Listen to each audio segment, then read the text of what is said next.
भाई साहब जय जिनेन्द्र।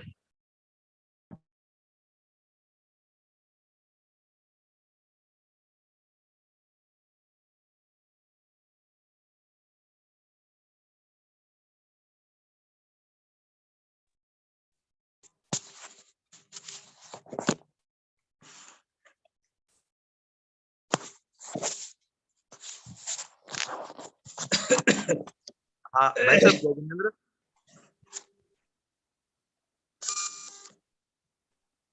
जय जिनेन्द्र। हाँ जी भाई साहब, अपन शुरू कर सकते हैं अपना। अच्छा ठीक है। जी भाई साहब। ठीक है भैया, ठीक है, वेरी गुड।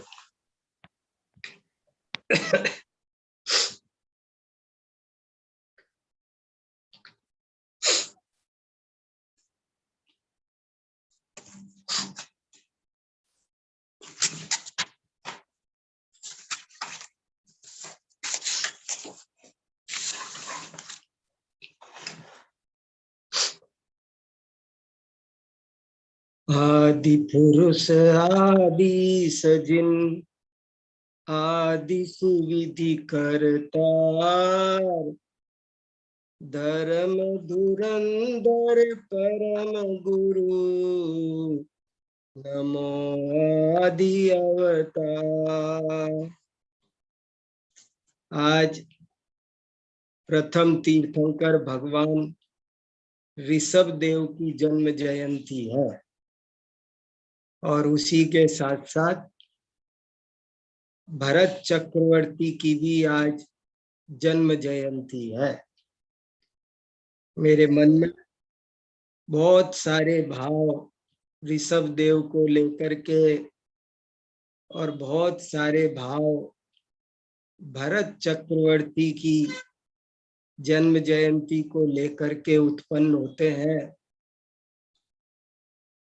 मैं समझता हूं कि हम सबको भरत जयंती भी समाज में उत्साह पूर्वक मनाई जानी चाहिए। उससे भी बहुत धर्म प्रभावना होगी, बहुत भ्रांतियां दूर होंगी। हमारे देश का नाम भारतवर्ष क्यों है, भरत का क्या मतलब है, भरत जी घर ही में वैरागी, अध्यात्म विद्या का संदेश, ये बहुत सारी बातें इस निमित्त से आएंगी। तो आज का ये पवित्र दिन है। मैं भगवान ऋषभ देव और भगवान भरत के चरणों में प्रणाम करते हुए आज की चर्चा प्रारंभ करता हूं। हम सब हिंदी के महान जैन साहित्यकारों का योगदान समझने की कोशिश कर रहे हैं। इन लोगों ने किस तरह बहुत स्वाध्याय स्वयं किया और बहुत स्वाध्याय दूसरों को कराया। उस अंधकार काल में इन्होंने तत्व ज्ञान की ज्योति को जलाकर रखा, लोगों के अज्ञान अंधकार को दूर किया, उन्हें तत्व ज्ञान का, वीतरागी तत्व ज्ञान का अपूर्व प्रकाश दिया। इनका स्मरण करते हैं तो रोमांच होता है। कितना अधिक जैन साहित्य है, कितना अधिक जैन साहित्य है, बहुत ही आश्चर्य होता है। मैं आज हमारी यूनिवर्सिटी की लाइब्रेरी में गया और वहां मैंने ये दो बड़ी बड़ी किताबें देखी। 1,000 पेज की किताबें हैं। हिंदी जैन साहित्य का इतिहास, 1,000 पेज की किताब ये है, 1,000 पेज की। ये पार्ट 1 पार्ट 2 और इनमें 1000 कवियों का परिचय दे रखा है। मुझे आश्चर्य होता है कि हम लोग खासकर दिगंबर जैन संप्रदाय के जितने महान कवि, आध्यात्मिक कवि, लेखक, उनके बारे में भी हम क्यों नहीं जानते, उनका परिचय हम सुरक्षित क्यों नहीं रखते। उनका योगदान पढ़ता हूं तो बहुत आश्चर्य होता है। तो हमको इन सब का योगदान जानना चाहिए, समाज को उसे सुरक्षित करना चाहिए, और उसके जो बहुत सुंदर सामाजिक, आध्यात्मिक, साहित्यिक, दार्शनिक लाभ हैं, उनको प्राप्त करना चाहिए। इसलिए हम एक एक कवि का परिचय प्राप्त करने की कोशिश कर रहे हैं।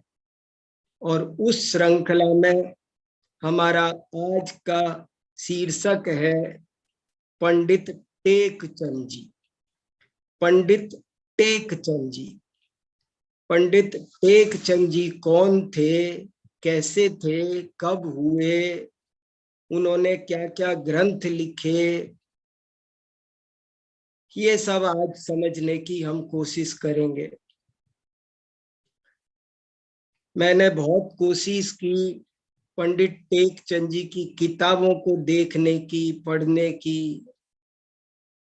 तो मुझे एक इस बात का आश्चर्य हुआ कि हम अलग से टेकचंद जी पर तो क्या रिसर्च करेंगे, क्या किताब लिखेंगे, पर जो ग्रंथ हम उनके पढ़ रहे हैं, पढ़ा रहे हैं, छपा रहे हैं, उनकी भूमिका और प्रस्तावनाओं में भी उनका परिचय नहीं लिखते हैं। ये कितने दुख की बात है। मैंने पंडित टेकचंद जी की कई रचनाएं देख ली, और पंडित टेकचंद जी की कुल मिला के आपको आश्चर्य होगा 16 रचनाएं हैं, 16 किताबें। कितना बड़ा काम किया है, लेकिन आज कोई जानता ही नहीं कि क्या टेकचंद जी कौन, कब, कैसे, कौन कौन किताबें, कैसे पार पड़ेगा, कैसे इन चीजों को थोड़ा थोड़ा समाज जानेगी। इसलिए हमने ये श्रृंखला चलाई है कि थोड़ा तो परिचित हो। इन लोगों ने बहुत मेहनत करके, बहुत अथक परिश्रम, वो समय बड़ा खराब था, आज जैसा समय नहीं था, आज जैसी सुविधाएं नहीं थी। और ये सब कवि घर गृहस्थीदार, बहुत ही विषम आर्थिक परिस्थितियों में, बहुत ही विषम सामाजिक और राजनीतिक परिस्थितियों में जी रहे थे। आज जैसा सुंदर वातावरण नहीं था, लेकिन तब भी इन्होंने किस तरह काम किया और लोगों को तत्व ज्ञान कराया, वो देख देख कर मुझे तो बहुत ही प्रेरणा मिल रही है। और इसीलिए मैं एक एक कवि को पढ़ रहा हूँ और आपको बता रहा हूँ। और आप सबसे मेरा यही निवेदन है कि भैया इन सब को समझो।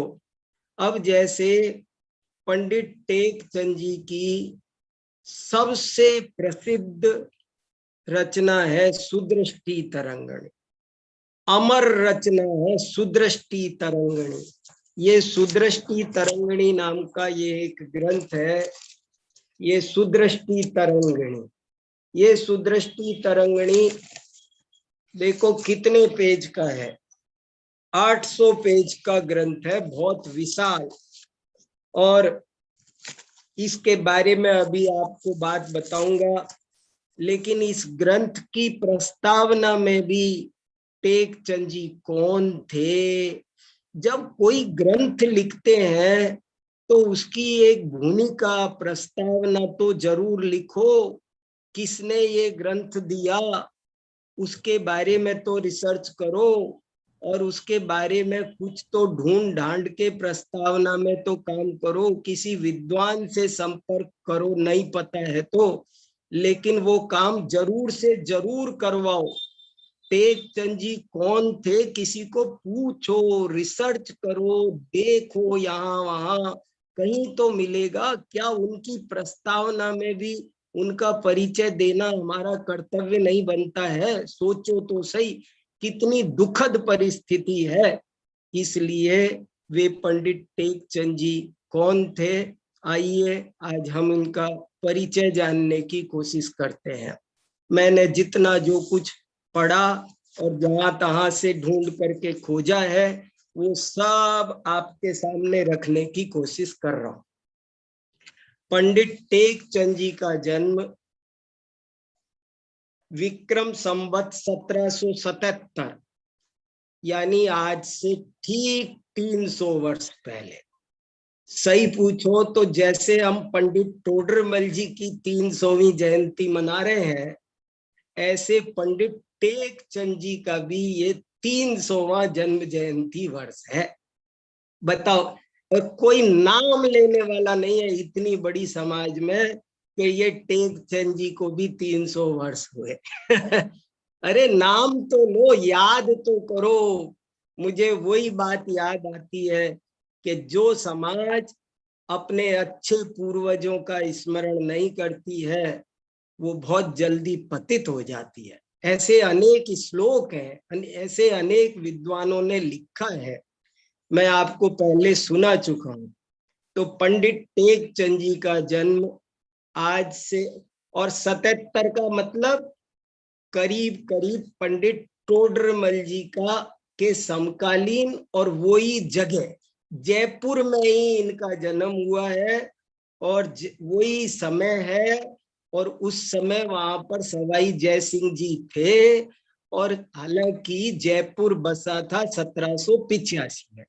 जब ये 8 साल के होंगे तब जयपुर बसा है। और जयपुर बसने के पहले जो वहां छोटे मोटे कोई गांव होंगे, वही किसी गांव में, ये प्रॉपर जानकारी हमको नहीं मिलती है, ना प्रॉपर जन्म तिथि ना प्रॉपर जन्म वर्ष, कुछ मिलता नहीं है। हमने यहाँ वहां से जो रिसर्च की है, विद्वानों से पूछा है।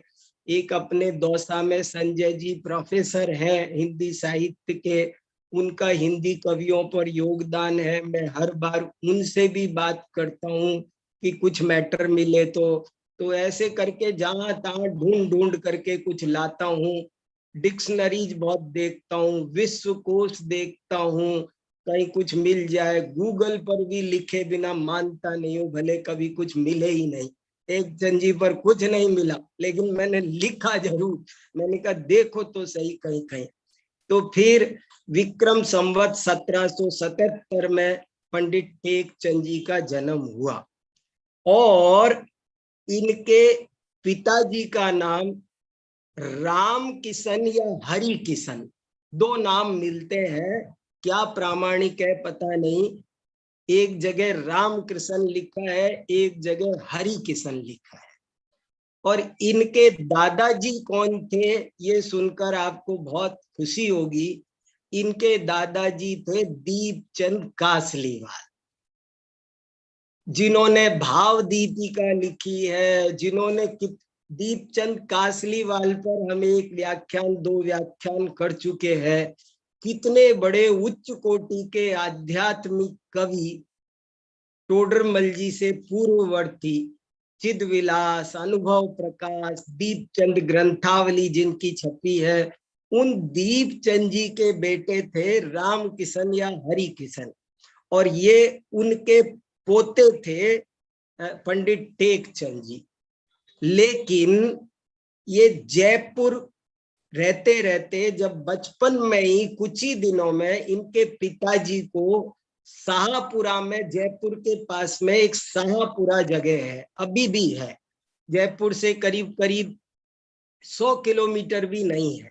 वहां पर शाहपुरा में इनके पिताजी को राजा की ओर से कोई सर्विस मिली थी, और ये वहां पर गए थे, तो सारा ही परिवार चले गया था। और पंडित टेकचंद जी ने एक प्रशस्ति में खुद लिखा है कि मेरी तब तक धर्म में बिल्कुल रुचि नहीं थी, मैं बड़ा ही अज्ञानी और पतित रहा, ऐसे उनके शब्द हैं। लेकिन ये लिखा कि वहां पर कुछ ऐसा योग बैठा, एक वहां नीलापति साहूकार थे। नीलापति साहूकार का उल्लेख ब्रह्मचारी रायमल जी ने भी किया है। और ये नीलापति देखो, उस जमाने के कोई कोई धर्मात्मा साहूकार भी कितने अच्छे होते थे कि वो नीलापति साहूकार ने इनको प्रेम से रखा, इनकी सब व्यवस्था की, और बोले हमको इतना प्रेम करते थे और बड़े धर्मात्मा थे, तो हम उनको देख करके धर्म में हमारी रुचि हो। देखो, वात्सल्य, साधर्मी वात्सल्य। बोले हम तो बहुत दुखी थे, पतित थे, और हमारी हालत कह नहीं सकते इतनी खराब थी, लेकिन नीलापति साहूकार ने हमको गले लगाया और प्यार से रखा, हमारी हर तरह से मदद की, और उन्होंने जो धर्म सुनाया उसके कारण हमारी धर्म में रुचि हो गई। और नीलापति साहूकार के यहाँ हमारी धर्म में रुचि तो हो गई, लेकिन बोले दुर्भाग्य से हम वहां भी ज्यादा नहीं रह सके। हमारे पैरों में मानो चक्र लगा था, तो हमें जयपुर छोड़ के शाहपुरा जाना पड़ा। शाहपुरा छोड़ के हम इंदौर गए। इंदौर में हम सेटल हुए होंगे, साल 2 साल भी नहीं हुए कि हमको वहां से विदिशा जाना पड़ा, और फिर विदिशा में हम सेटल हो गए। और इसीलिए एक मुझे बहुत बढ़िया रिसर्च आर्टिकल मिला है विदिशा के कवि पंडित टेकचंद जी, और मैंने वो आर्टिकल आज ग्रुप पर भी डाला है कि विदिशा के कवि पंडित टेकचंद जी। तो ये टेकचंद जी असल में विदिशा के रहने वाले फेमस हो गए, क्योंकि ये वहीं रहे, फिर जीवन के अंत तक वहीं रहे। और आपको एक बात जानकर आश्चर्य होगा कि तब विदिशा का नाम विदिशा नहीं था, तब विदिशा का नाम भद्दलपुर था। शीतलनाथ भगवान की जन्मभूमि है विदिशा। विदिशा 10वें तीर्थंकर शीतलनाथ भगवान की जन्मभूमि है, और उसे उस समय भद्दलपुर कहते थे। तो भद्दलपुर में ये वहां सेट हो गए, जिसको अभी विदिशा कहते हैं। और वहीं पर फिर इन्होंने खूब स्वाध्याय किया, प्रवचन करने लगे, वहीं ग्रंथ लिखने लगे, और बहुत अधिक इनकी धर्म में इतनी जबरदस्त रुचि हो गई कि उन्होंने अनेक ग्रंथों को लिखते लिखते अपना तत्व ज्ञान करते कराते अपना जीवन यापन किया। जरा देखते हैं उन्होंने क्या क्या ग्रंथ लिखे हैं। मैं आपको एक दफे पंडित टेकचंद जी का योगदान आपको पता चले उन्होंने क्या क्या किया। पंडित टेकचंद जी ने एक पुस्तक लिखी है पंच परमेष्ठी पूजन विधान। पंडित टेकचंद जी की पूजा विधान बहुत सारे हैं। ये एक किताब है पंच परमेष्ठी पूजन विधान, बहुत सुंदर पूजन विधान है, बड़ा आध्यात्मिक है। और मैंने अपने जीवन में इसे सबसे पहले रविंद्र पंडित जी के साथ किया था, और उन्होंने इसका जो अर्थ भी समझाया था वो मेरे चित्त में अभी तक तैर रहा है। एक पंक्ति का अर्थ उन्होंने ऐसा सुंदर किया था कि सौदर में इंद्र पूजा कर रहा है अरिहंत भगवान, और वो कह रहा है कि हे भगवान, इस विश्व में जो सबसे ज्यादा कीमती रत्न है वो मेरे मुकुट में पाए जाते हैं। मेरे मुकुट में मेरे मुकुट से ज्यादा कीमती रत्न इस विश्व में कहीं भी नहीं पाए जाते। किंतु आपके पास जो सम्यक दर्शन, सम्यक ज्ञान और सम्यक चारित्र नाम के 3 रत्न हैं, उनके सामने मेरे इन रत्नों की कीमत धूल बराबर है। ये बात वो कहता है। तो मुझे बहुत, मैं प्रभावित हुआ। ऐसा ये आध्यात्मिक पंच परमेष्ठी विधान है। और पढ़ता हूं तो मैंने पूरा पढ़ा, कल पूरा फिर से इसको पढ़ा, और मुझे इतना आनंद आया। और खाना पूर्ति नहीं है, अक्सर पूजाओं में ऐसे होता है कि एक से ही छंद लिख दिए जाते हैं, सारे के सारे करीब करीब वैसे ही भाव, वही जल चंदन अक्षत वैसे ही वैसे भाव। लेकिन इनके पूजा की एक खास बात है कि इन्होंने ना हर एक में नई नई विषय वस्तु ली है, विषय वस्तु भी नई नई, जयमाला में, हर जयमाला में, हर अर्घ में। अब जैसे इनके अर्घ बनाए तो इन्होंने पंच परमेष्टि का स्वरूप स्पष्ट कर दिया इस पूरे विधान में, बहुत बढ़िया। अरियंत भगवान कैसे होते हैं, वीतरागता, सर्वज्ञता, उनके पूरे 46 गुणों पर एक एक अर्घ बनाया। सिद्ध भगवान के सारे गुणों पर एक एक अर्घ बनाया। फिर आचार्य परमेष्टि के 36 गुण, उपाध्याय परमेष्टि के 25 गुण, साधु परमेष्टि के 28 गुण, सबका बहुत सुंदर विवेचन किया। और इनकी पूजाओं ने वैसी क्रांति की थी जैसी व्यानत राय जी ने की थी। माने पूजा लिखने वालों में अगर आप 5 कवि बहुत प्रसिद्ध चुनना चाहोगे तो आपको टेक चंद जी को चुनना ही पड़ेगा। ये उस समय की बहुत बड़ी बात है। एक इन्होंने पूजा लिखी है 3 लोक पूजा, 3 लोक महामंडल विधान है, जो उन्होंने आषाढ़ कृष्ण चतुर्थी विक्रम संवत 1828 को लिखा। एक पुस्तक उन्होंने कर्म दहन पूजा लिखी है, जो मुझे देखने को नहीं मिली, लेकिन मैं उसको भी देखना चाह रहा था कि उन्होंने क्या भाव भरे हैं। वो भी 1828 में। 1828 में एक साल में 3-4 विधान है। ऐसा लगता है कि उस साल मानो विधान लिखते रहे कवि।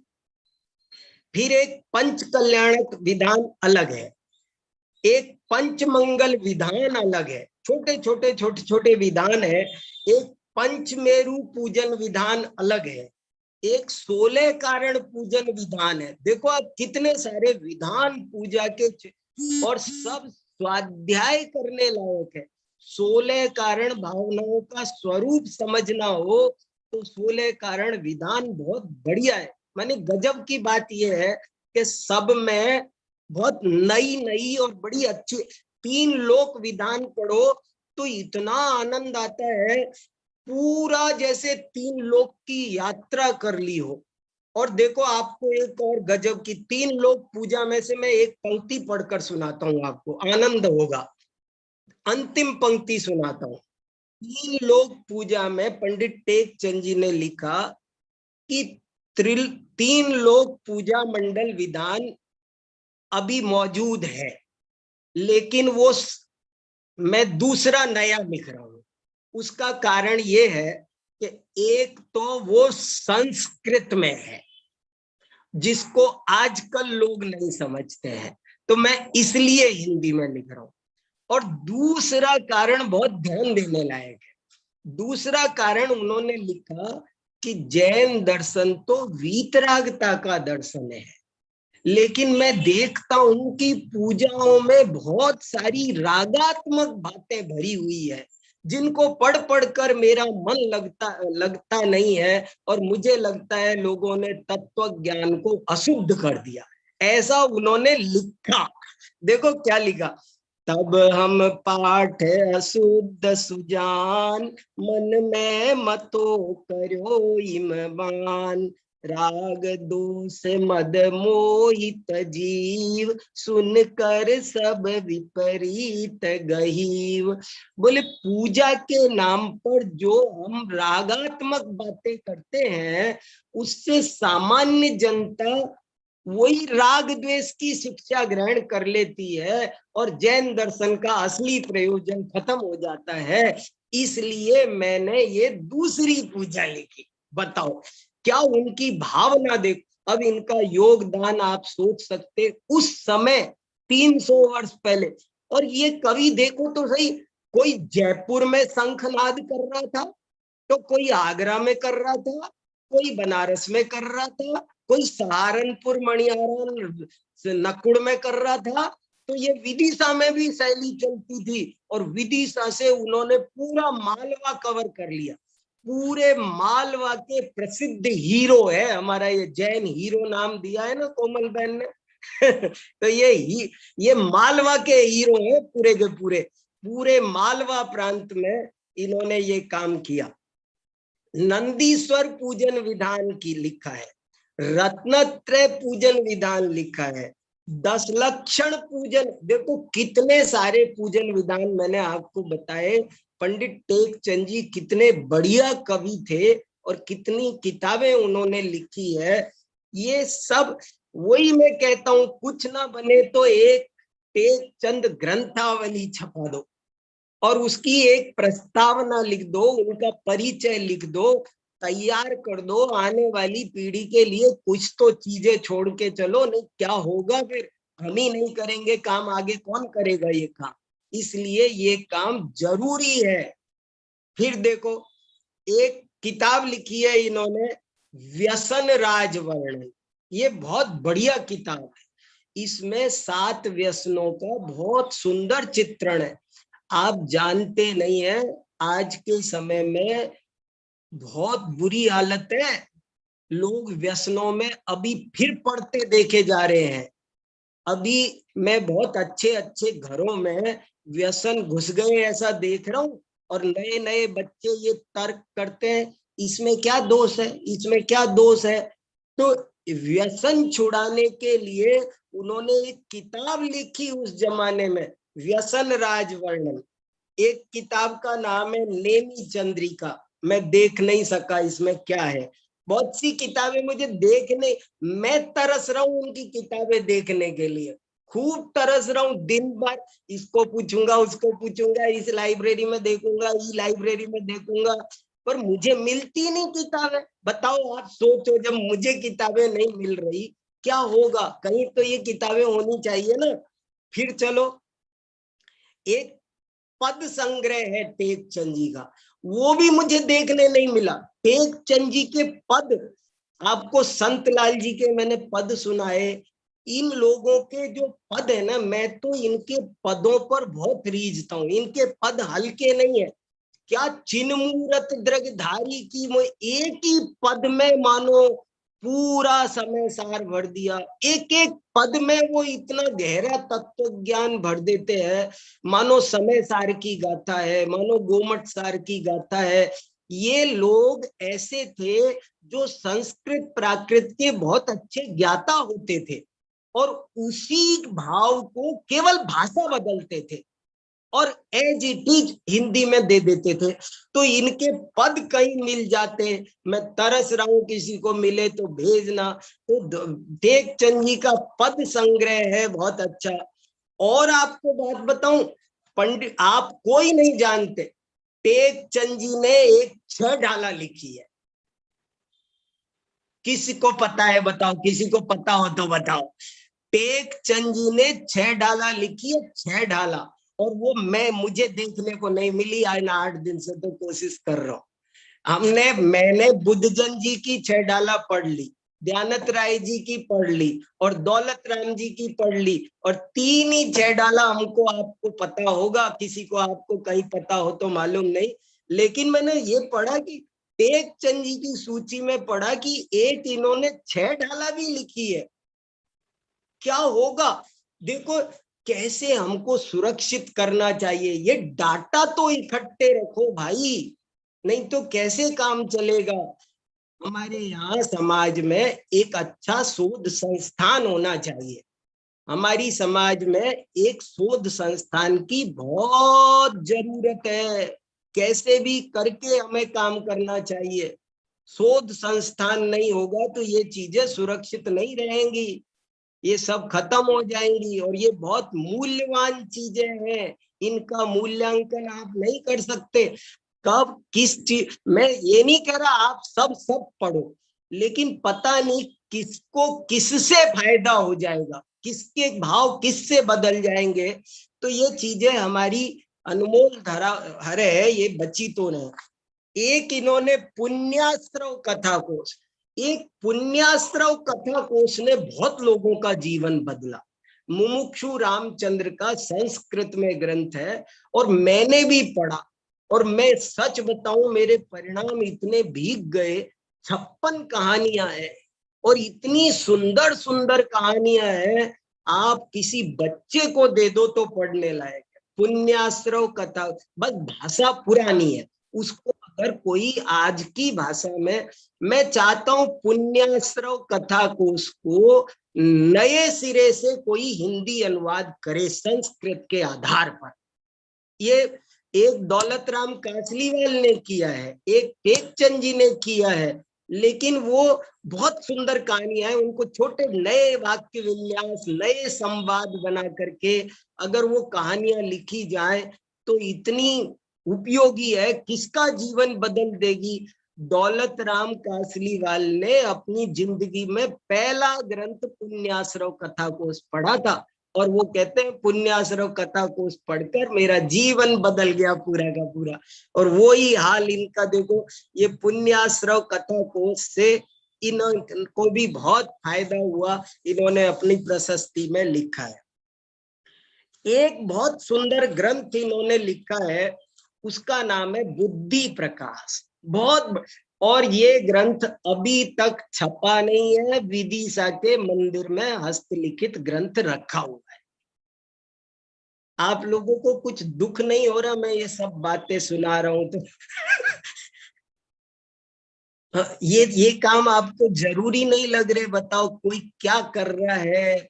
क्या वो ग्रंथ बुद्धि प्रकाश, और बुद्धि प्रकाश में 126 पत्र है। 126 पत्र का मतलब लगभग 252 पेज हो गए।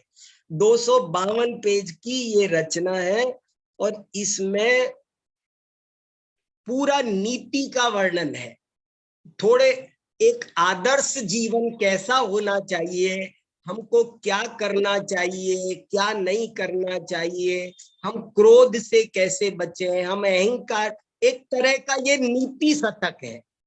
बहुत सुंदर नीति का, व्यसनों का भी इसमें, जैसे भूधरदास जी का जैन शतक है, इस टाइप का ये ग्रंथ है। दान का क्या महत्व है, दान की क्यों प्रेरणा दी गई, ऐसे करके बहुत प्यारा, लेकिन आज तक अप्रकाशित ग्रंथ है। इस ग्रंथ को देखना चाहिए, इसको टाइप कराना चाहिए। अरे आजकल तो आपको छपाना नहीं हो, पैसे खर्च नहीं करने हो, तो उसको कम से कम तैयार करके ही लाइब्रेरी पर छोड़ सकते हो। लोग तो पढ़े तो सही, देखें तो सही, पर ये काम जरूरी है। एक टीम बनाकर, एक शोध संस्थान बनाकर इन कामों को करना चाहिए। ये अपन हीरोज की बात कर रहे हैं ना, तो हीरो माने जो शस्त्र से रक्षा करते हैं, ये शास्त्रों से रक्षा करते हैं। ये पूरे तत्व ज्ञान की, हमारी आत्मा की रक्षा करते हैं। वे शस्त्र से तन की रक्षा करते हैं, ये आत्मा की रक्षा करते हैं। कितना बड़ा इनका योगदान है। तो ये बुद्धि प्रकाश एक बहुत ही सुंदर अद्भुत ग्रंथ है, और उसमें बाद में 2 पेज की इन्होंने अपनी जीवनी भी अंत में लिखी है, वो भी पढ़ने लायक है। एक इन्होंने राजा श्रेणिक का चरित्र लिखा है, पुस्तक का नाम है श्रेणिक चरित्र, और इसकी सैकड़ों पांडुलिपियां हस्तलिखित ग्रंथ भंडारों में मिलती है। 1833 में इन्होंने राजा श्रेणिक चेलना पूरा का पूरा, बहुत सुंदर चरित्र है और काव्यात्मक है, वो लिखा हुआ। एक ग्रंथ इनका देखो, सुनो क्या काम किया इन्होंने। पूरे ज्ञानार्णव ग्रंथ की वचनिका लिखी है। उस जमाने में लोगों को इन्होंने ज्ञानार्णव पढ़ाया, लिख करके दिया, उसका अनुवाद लिखा, वचनिका लिखी। पढ़ो ज्ञानार्णव वचनिका, इतने विशाल ग्रंथ की वचनिका इन्होंने लिखी। ज्ञानार्णव वचनिका, सटपाउड वचनिका। मैं आपको पहले बता चुका हूं कि उस समय तक अष्टपाउड नहीं मिले थे। अष्टपाउड सबसे पहले पंडित जयचंद जी छाबड़ा ने तैयार किए। जयचंद जी छाबड़ा तक 6 ही पाउड मिलते थे, और वो मैं 2 नाम भूल रहा हूं अभी। वो 2 पाउड जयचंद जी छाबड़ा ने ग्रंथ भंडारों में खोजे, और उन्होंने अष्टपाउड वचनिका लिखी। उससे पहले जिसने भी काम किया, एक श्रुत सागर आचार्य ने किया तो उन्होंने भी षटपाउड टीका लिखी। तो इनकी षटपाउड वचनिका वो भी बद्दलपुर विदिशा में लिखी गई। बहुत सारा काम बद्दलपुर में हुआ है, थोड़ा काम इंदौर में हुआ है, बस 2 ही जगह का काम ज्यादा है। शाहपुरा में शायद इनका कोई ग्रंथ है नहीं। एक इन्होंने तत्वार्थ सूत्र की टीका लिखी है। तत्वार्थ सूत्र एक ऐसा ग्रंथ है कि जो हर कवि ने उस पर काम किया, और ये सब तो है जो है, लेकिन पंडित टेकचंद जी की जो सबसे ज्यादा लोकप्रिय और सबसे ज्यादा विशाल और सबसे ज्यादा महत्वपूर्ण विख्यात कृति कोई है तो वो ये है सुदृष्टि तरंगिणी। ये सुदृष्टि तरंगिणी इनकी अमर कृति है, और पढ़ो तो हाथ से छूटती नहीं है, ऐसा मन लगता है पढ़ते जाओ। पूरी मैंने ये पूरी की पूरी पढ़ी है, 900 पेज की सुदृष्टि तरंगिणी। इतना बढ़िया ग्रंथ है। ब्रह्मचारी यशपाल जी अन्ना जी ने भी इसका संपादन किया, और ये इतना प्यारा ग्रंथ है। और आपको एक बात बताऊं इस ग्रंथ के बारे में, इस ग्रंथ की महिमा अपरंपार है। ये ग्रंथ फिर सिद्ध करता है कि उस जमाने के कवि कभी कभी ऐसी कोशिश करते थे कि एक ही किताब से सारा काम हो जाए। जैसे पंडित टोडरमल जी मोक्ष मार्ग प्रकाशक लिख रहे थे, जैसे पांडे राजमल जी पंचाध्यायी लिख रहे थे, कि एक ग्रंथ में सारा विषय आ जाए। ये सुदृष्टि तरंगिणी ऐसी की ऐसी एक सुंदर रचना है कि जो सारी दुनिया पढ़ती थी, और वो ऐसी है कि इसको पढ़ो ना तो मानो सारा मोक्ष मार्ग, पूरा प्रयोजनभूत विषय सब समझ में आ जाए। ऐसा ये सुदृष्टि तरंगिणी। सुदृष्टि तरंगिणी, सुदृष्टि माने सम्यक दृष्टि। इसको पढ़ने से जीव सम्यक दृष्टि बनता है। सम्यक दृष्टि कैसे विचार तरंगे कैसी उसकी होती है, कैसे सोचता है, क्या क्या मानता है, क्या क्या जानता है, जीवन में सम्यक की लहर कैसे पैदा हो, यही भावना लेकर के इन्होंने सुदृष्टि तरंगिणी लिखी है। और इस सुदृष्टि तरंगिणी में कुल मिलाकर 42 चैप्टर है, 42 अध्याय है, और पहला अध्याय प्रस्तावना है। पहला अध्याय पूरा का पूरा प्रस्तावना है। मैं क्यों लिख रहा हूं, मंगलाचरण क्या है, पहले से है उनसे काम नहीं चलेगा क्या, वैसी वैसी बातें जैसे टोडरमल जी करते हैं, वैसी वैसी बातें। और इन्होंने ये फिर मैं पहले ये बताऊंगा, फिर दूसरे अध्याय में ये बताऊंगा, फिर मैं ये बताऊंगा, तुम इस भावना से पढ़ना, तुम इस भावना से सुनना, मैं इस भावना से लिख रहा हूं, यही सब बातें बताई। और ये बहुत ही प्यारा बहुत ही बढ़िया ग्रंथ है। और इस ग्रंथ में एक सबसे ज्यादा मुझे प्रभावित करने वाली बात, जानने समझने की बात ये है कि ये ग्रंथ में 155 प्राकृत गाथाएं हैं। माने कोई कहता है कि प्राकृत पहले ही लिखी जाती थी, लेकिन प्राकृत में ग्रंथ रचना अब तक होती रही है। मैंने सन 18वीं 19वीं शताब्दी में सुदृष्टि तरंगिणी ग्रंथ मूल में प्राकृत में ग्रंथ है। 155 गाथाएं लिखी है पहले पंडित टेकचंद जी ने, और 155 गाथाएं लिखने के बाद में एक एक गाथा की मानो सोपद्य टीका, स्वयं ही उसकी वचनिका टीका, और एक एक गाथा की 20-20 पेज में वचनिका लिखी है एक गाथा। और बताओ टेकचंद जी की प्रतिभा का अंदाजा लगाओ कि उन्होंने एक क्रम में व्यवस्थित रूप से पहले 155 गाथाएं लिखी, और फिर उन गाथाओं की उन्होंने वचनिका लिखी और उन वचनिकाओं को ऐसे लिखा है, ऐसे सजाया है, ऐसे संभाला है कि कोई प्रयोजनभूत विषय नहीं छूटा।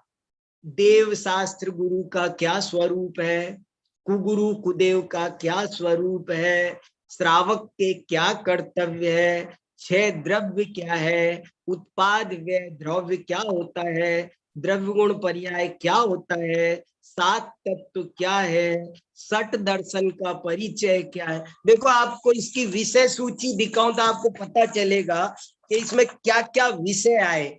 इसमें बड़े गजब गजब के विषय आए। मैं कहूं कोई विषय नहीं छूटा इसमें, इतने बढ़िया बढ़िया इसमें विषय आए। श्रोता का स्वरूप, वक्ता का स्वरूप, शास्त्र का स्वरूप, क्या इन लोगों की, इनने कैसा उस समय लोगों को जगाया, कान पकड़ पकड़ के हिलाया कि तुम क्या पढ़ रहे हो, पढ़ने लायक क्या है, तुम किससे सुन रहे हो, शास्त्र सुनाने लायक कौन है, श्रोता कैसे हो, तुम किस भावना से सुन रहे हो। सबको उस जमाने में जनता को इन्होंने कान पकड़ पकड़ कर हिलाया और सबकी नींद उड़ गई कि अरे हम तो ये सब क्या कर रहे थे। सच्चा वक्ता ऐसा होता है, सच्चा शास्त्र ऐसा होता है, सच्चा श्रोता ऐसा होता है। तो वक्ता श्रोता का स्वरूप सम्यक तो क्या होता है, मोक्ष महल की प्रथम सीढ़ी, सम्यक दर्शन के बिना धर्म की शुरुआत नहीं होती। एक तो इन लोगों ने चिल्ला चिल्ला के सबको उस समय बताया ये सम्यक दर्शन है, इसके बिना धर्म की शुरुआत नहीं होती भैया, यही जैन धर्म है। मुझे तो इस बात से इनकी बहुत महिमा आती है इन्होंने। और वो सम्यक दर्शन भी कैसा है, ऐसा नहीं कि हम जैन धर्म में पैदा हो गए तो सम्यक दृष्टि तो हो ही गए, आज भी ऐसे कहने वाले बहुत भरे पड़े हैं।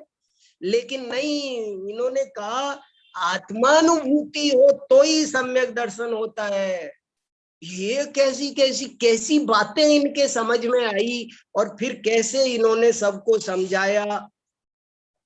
एक में सठ दर्शन का परिचय, एकांतवादी नहीं बनना, स्यादवादी बनना, इस पेज का 50 पेज में वर्णन है इस विषय का, बहुत बढ़िया है। मोक्ष का सच्चा स्वरूप, भगवान का सच्चा स्वरूप, 14 मार्गणों का स्वरूप, 6 द्रव्य का स्वरूप, सच्चे गुरु और कुगुरु का स्वरूप, 3 गुप्ती मुनियों का वर्णन, आचार्यों का वर्णन, उपाध्यायों का वर्णन, किस प्रकार की संगति करना, 4 ध्यान का वर्णन।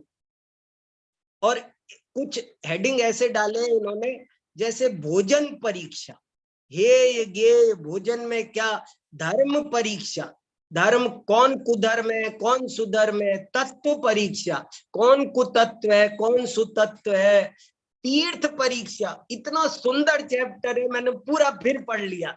तीर्थ परीक्षा, तीर्थ परीक्षा में कुतीर्थ क्या होते हैं, सुतीर्थ क्या होते हैं, क्या पहचान है कुतीर्थ की, क्या पहचान है, 11 प्रतिमाएं, चर्चा, परस्पर चर्चा के 25 प्रकार की विकथाएं, हमने 4 प्रकार की विकथाएं सुनी है, लेकिन महापुराण में जिनसेनाचार्य ने 25 प्रकार की विकथाएं लिखी है और इन्होंने वो 25 प्रकार की विकथाओं का वर्णन किया, इतना बढ़िया बढ़िया वर्णन।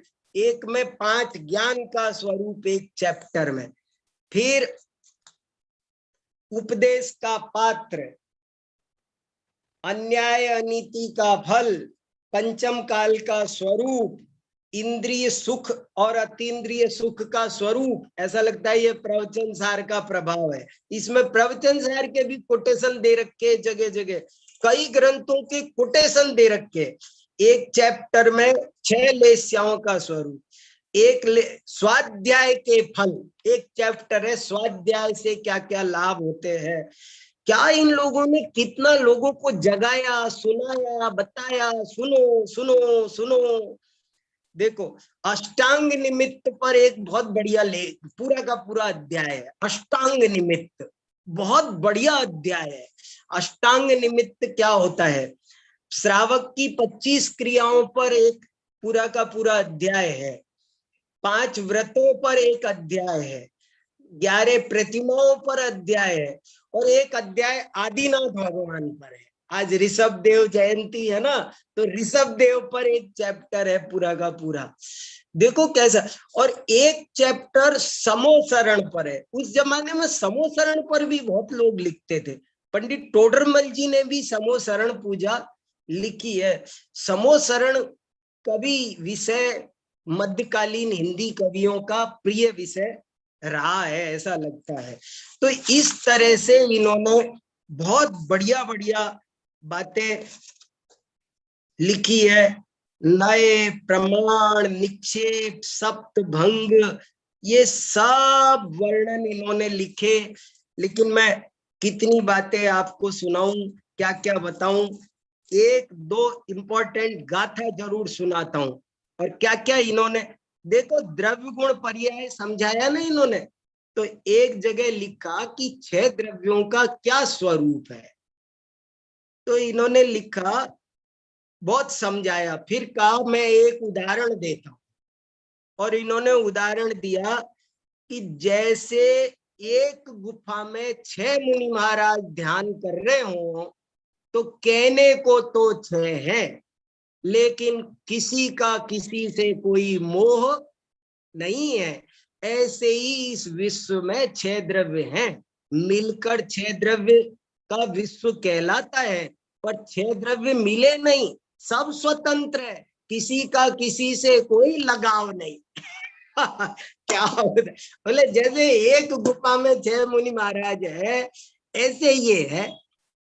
तो कैसे उदाहरण दे दे करके, कैसे क्या क्या करके। अब आपको, अरे समय तो हो रहा है, भाई एक गाथा सुनाता हूँ बस। देखो बहुत बढ़िया गाथा सुनाता हूँ, गजब की। क्या क्या ऐसी ऐसी प्यारी प्यारी गाथाएं, ऐसी प्यारी प्यारी बातें। एक बहुत ही, जिस गाथा ने मुझे बहुत प्रभावित किया, इस गाथा पर मैं एक एक दो दो घंटे के व्याख्यान कर चुका हूँ, थोड़ा लिख भी चुका हूँ।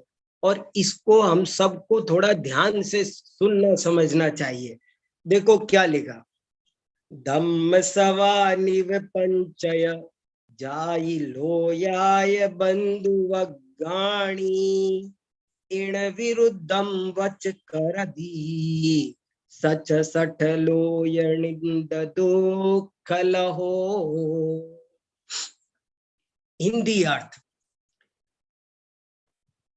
किसी भी वक्ता को कभी भी किसी अन्य धर्म के संबंध में, किसी अन्य जाति के संबंध में, किसी सभा समुदाय के संबंध में, राजा के विरुद्ध, पंच पंचायत के विरुद्ध, किसी जाति के विरुद्ध, किसी लोक के विरुद्ध कभी भी कोई बात सभा में नहीं कहनी चाहिए।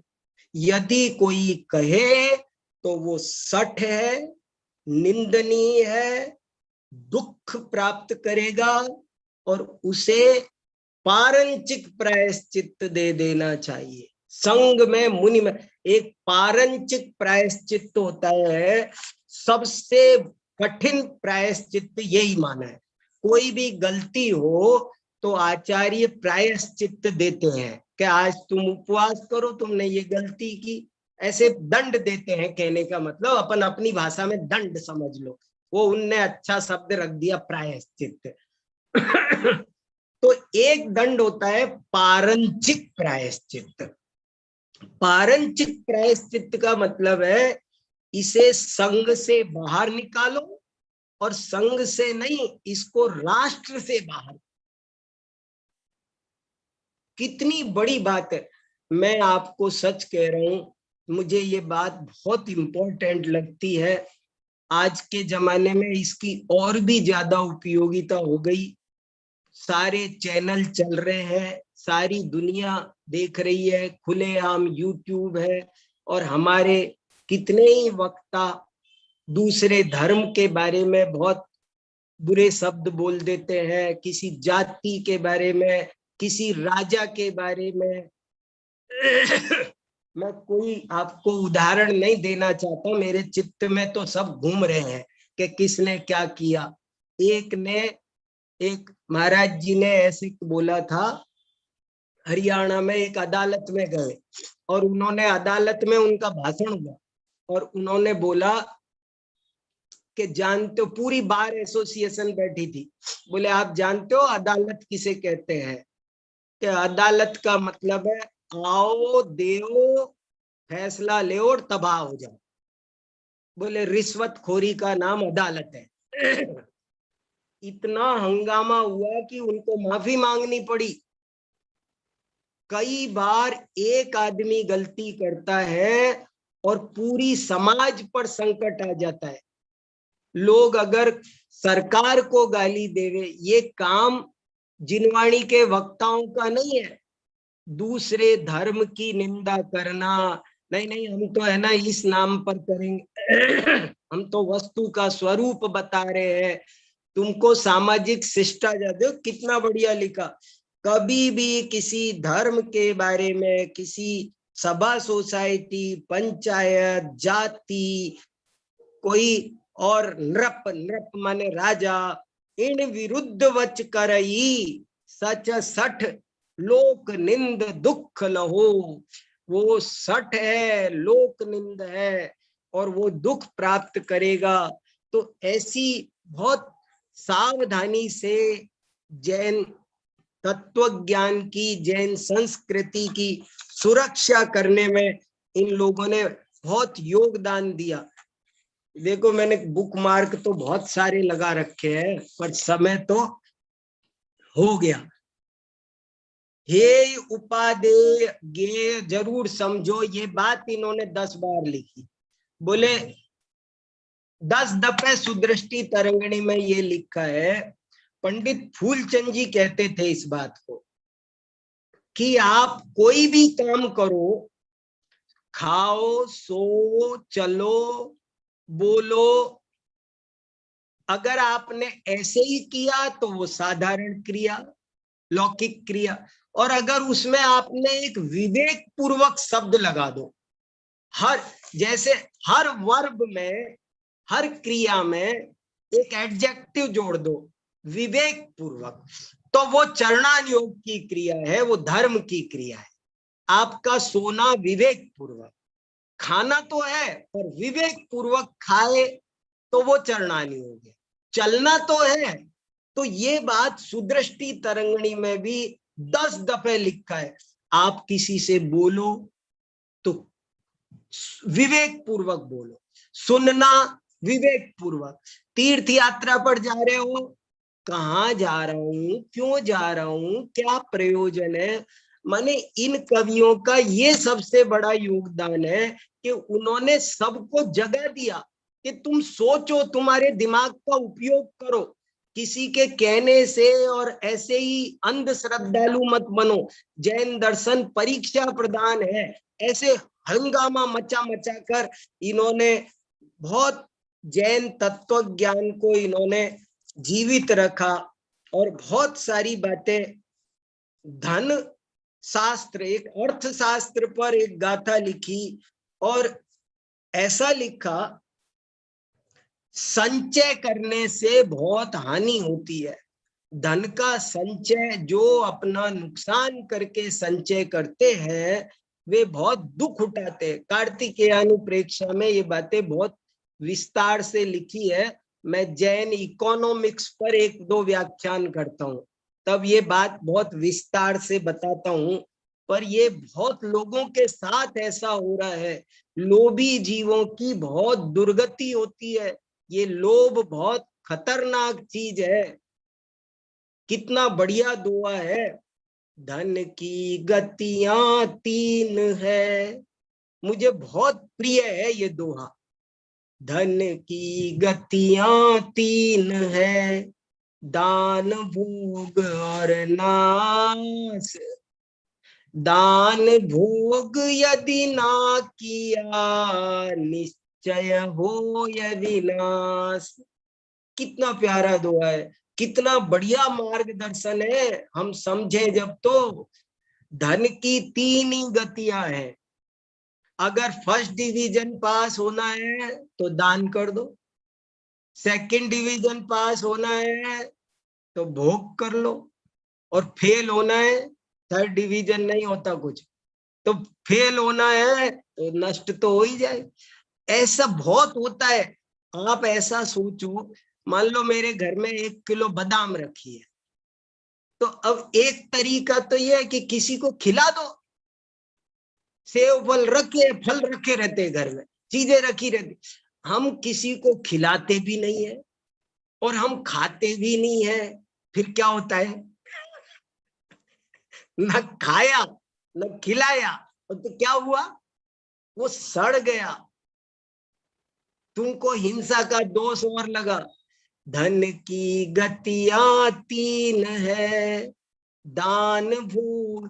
ये दान वाले प्रकरण पर भी कभी, अब ये एक एक गाथा पर 1-1 घंटे बात करने की जरूरत है शांति से, बहुत इंपॉर्टेंट विषय है।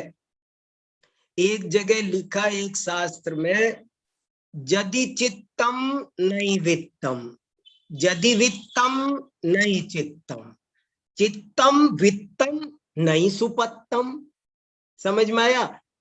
या तो चित्त है, माने मन है दान करने का, पर वित्तम नहीं, पर धन नहीं है। यदि चित्तम नहीं वित्तम, और यदि वित्तम नहीं चित्तम। जिसके पास धन है उसका मन नहीं है, जिसका मन है उसके पास धन नहीं है, और किसी के पास में चित्त भी है वित्त भी है, पर सुपत्तम, सुपात्र नहीं मिल रहा है। देऊं किसको, दे लेने वाला नहीं मिलता, देने का योग नहीं मिलता।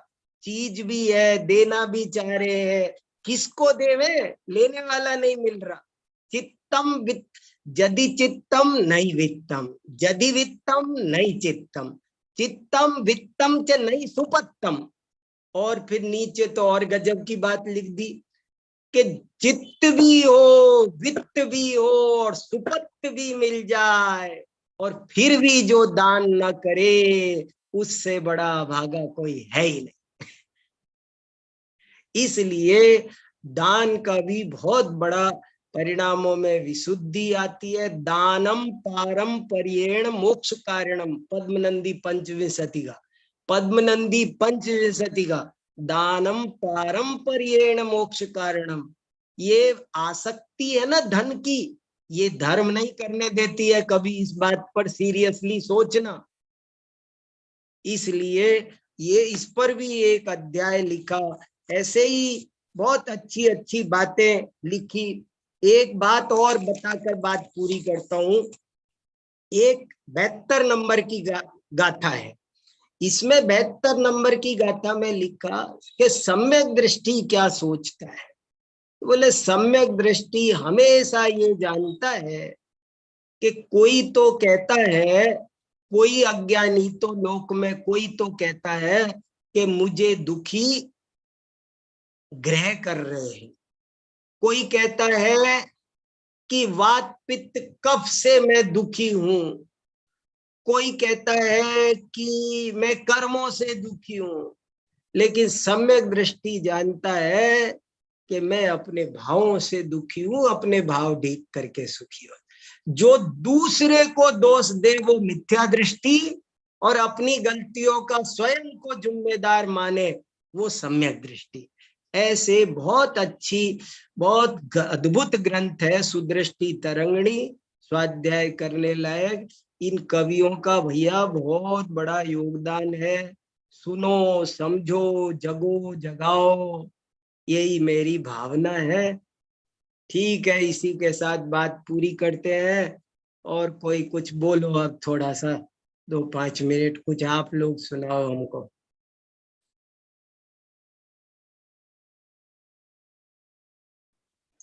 हाँ सुनाइए। हाँ संजय जी, देखो कौन कौन क्या कहते हैं कुछ। संतोष जी बोल रहे हैं। हाँ संतोष बहन जी बोलो।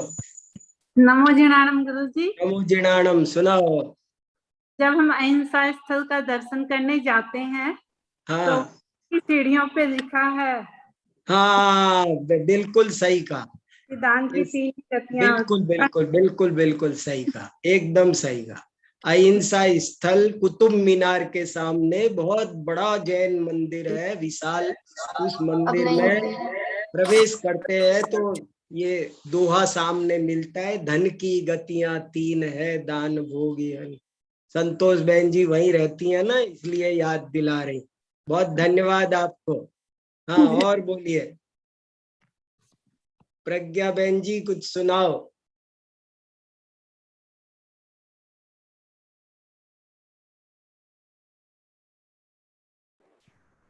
चाचा, इन्होंने कुछ वो तात्कालिक वो सामाजिक कुरीतियों के अगेंस्ट इन्होंने कुछ नहीं लिखा, लिखा है क्योंकि ना, तभी के है ना जब टोडरमल जी के हैं। एक बुद्धि प्रकाश ग्रंथ है, बुद्धि प्रकाश। उस बुद्धि प्रकाश ग्रंथ में तत्कालीन कुरीतियों के संबंध में भी लिखा है। और एक सुदृष्टि तरंगिणी में उन्होंने 10 दफे ये लिखा, हर काम सोच के करो। तो उन्होंने जो उदाहरण दिए वो सब पूरी, अब जैसे लोग कुगुरु कुदेव को कैसे पूजते हैं, कुतीर्थों की कैसे वंदना करते हैं, देखा देखी कैसे करते हैं, वो सब काम, वो आपको थोड़ा जो मोक्ष मार्ग प्रकाशक का माहौल बना था ना एकदम, वो इम्पैक्ट यहाँ भी दिखाई दे रहा है। और आपको एक बात बताऊं, ये जो सुदृष्टि तरंगिणी है, ये पंडित टेकचंद जी के जीवन की अंतिम रचना है। पंडित टेकचंद जी का स्वर्गवास करीब करीब 1840 में हुआ है। माने पंडित टोडरमल जी के करीब 17-18 साल बाद। और ये इनके जीवन की अंतिम रचना है।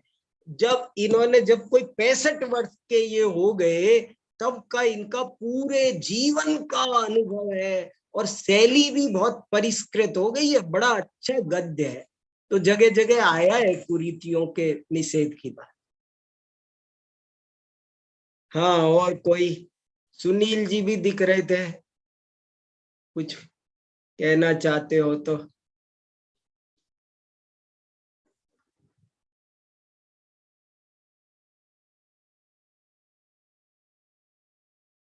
ठीक है, फिर कोमल बहन कुछ कहेंगी। संजय जी आप बताओ कुछ। अब देखो संजय जी, आज आपने मुझे सुदृष्टि तरंगिणी भेजी। सुदृष्टि तरंगिणी जैसी किताब में एक भूमिका तो होनी चाहिए। और ये जो जितनी बातें मैंने बताई है कि भाई वो दीपचंद कासलीवाल के पोते थे, ये पिताजी थे, ये उनकी, फिर वहां शाहपुरा गए, नीलापति साहूकार से मिलकर धर्म में रुचि लगी, फिर इंदौर गए, फिर मालवा में इन्होंने बहुत धाक जमाई, फिर विदिशा में ये काम किया। विदिशा को बद्दलपुर कहते थे, शीतलनाथ की जन्मभूमि है। मैं जाके आया हूँ, सब वहां दर्शन करके आया हूँ। शीतलनाथ की जन्मभूमि बगल में, और एक और जगह है वही ग्यारसपुर करके, कोई शायद ग्यारसपुरी नाम है। श्रेयांसनाथ भगवान की जन्मभूमि है। तो वो जगह सब आज भी वहां शीतलनाथ भगवान का मंदिर है। विदिशा में बड़ा विशाल किला, अंदर भी मैंने एक 10 लक्षण भी किया है उधर। तो ऐसे करके एक परिचय, और किसी को पता नहीं है, कम से कम ये तो पता हो, पंडित टेकचंद जी ने निम्नलिखित 16 रचनाएं उनकी अब तक उपलब्ध होती है। किसी को ये तो पता हो, एक हर किताब में उनकी कोई किताब हो। अब ये पंच परमेष्ठी विधान छपा है, और टेकचंद जी कौन थे एक लाइन भी नहीं लिखी, एक भी लाइन नहीं लिखी, एक लाइन सिंगल। तो ये इस बात है कि एक तो पेज हो। हाँ भाई साहब, मैंने यही बता रहा हूँ मैं, जैसे कि मैंने जो ये विधान तो छपा है कहीं और से, और मैंने भी विधान छापा था टेकचंद जी वाला। हाँ, तो उसमें भी परिचय नहीं दे पाया क्योंकि कहीं मिला नहीं। जो पुराना एडिशन मिला तो अपन ने वही छाप दी। वो सही है, सही है जी। और गजब की बात तो ये जो अब इससे पता चलता है अपन कितना इम्पोर्टेंट काम कर रहे हैं। ये चीज पता नहीं है ना लोगों को बिल्कुल भी। हाँ, अब मैं और हफ्ते भर में जितनी जानकारी मिल जाती है, मैं आज लाइब्रेरी में बैठा हमारे यूनिवर्सिटी जाकर के, मैंने देखा कि कितना भारी काम लोगों ने कर रखा है, बड़े बड़े काम कर रखे हैं। हम लोग इनको देखते नहीं, करते नहीं, और हमारा काम नहीं है, सब दूसरों का काम बहुत है। और दूसरा जो सुदृष्टि तरंगिणी है ना वैसे, तो वो भी हाँ। हमने मतलब यहाँ से प्रिंट करी थी, तो हाँ। उसमें भी परिचय नहीं है उनका, नहीं है, उसमें है ही नहीं, कुछ उसमें भी भी नहीं परिचय है। नहीं। हाँ। क्योंकि वो मिला नहीं ना कहीं से, जैसे आपने तो शोध खोज करके इकट्ठा किया ऐसा, इतना हाँ। 8 दिन से लगे रहे, जब जाके कुछ मिला ऐसा। हाँ। तो वो हाँ। अब आगे हम ये कह रहे हैं, जैसे कि आपका जैसे इसका आर्टिकल आप जो बनाएंगे ना, तो हाँ। वो जब भी सुदृष्टि तरंगिणी का आप दूसरा एडिशन निकालेंगे, तो उसमें ये परिचय छाप देंगे ऐसा। मेरी तो ये बड़ी इच्छा है, अगर लोग सहयोग कर दें थोड़ा सा, हमसे भी कम काम हो पाता है, लेकिन मेरी ऐसी इच्छा है कि हर कवि का, ये जैसे अपन 16-17 कवि बोल चुके, कम से हाँ। कम ये 16-17-20 कवियों का कम से कम 10-10 पेज में परिचय, और एक 200 पेज की किताब तो मध्यकालीन हिंदी जैन साहित्य का, हिंदी बिल्कुल। जैन साहित्य के चमकते सितारे, ऐसे नाम से एक हिंदी साहित्य के चमकते सितारे, और ऐसे करके 20 कवियों का 10-10 पेज का जीवन परिचय, ये इनका परिचय है, ये इनकी वंशावली है, ये इनकी किताबें हैं, इन किताबों के बारे में ये परिचय है, और ये इसकी पांडुलिपि है, ये छपी है, ये नहीं छपी है, ये यहाँ से छपी है, जितना सा है वो तो लिखा के सुरक्षित कर दें। बिल्कुल। चलो ठीक है, समय हो गया बहुत। हाँ। हाँ ठीक है, पूर्ण करो। हाँ ठीक है भाई साहब, तो अगले हफ्ते फिर से कोई जो नया विषय जो भी आप हाँ, बताएंगे, हाँ, उस बराबर। विषय के साथ फिर से नए विषय के साथ अगले सोमवार को हम फिर से मिलते हैं। तब तक के लिए सभी को सादर जय जिनेंद्र। जय जिनेंद्र।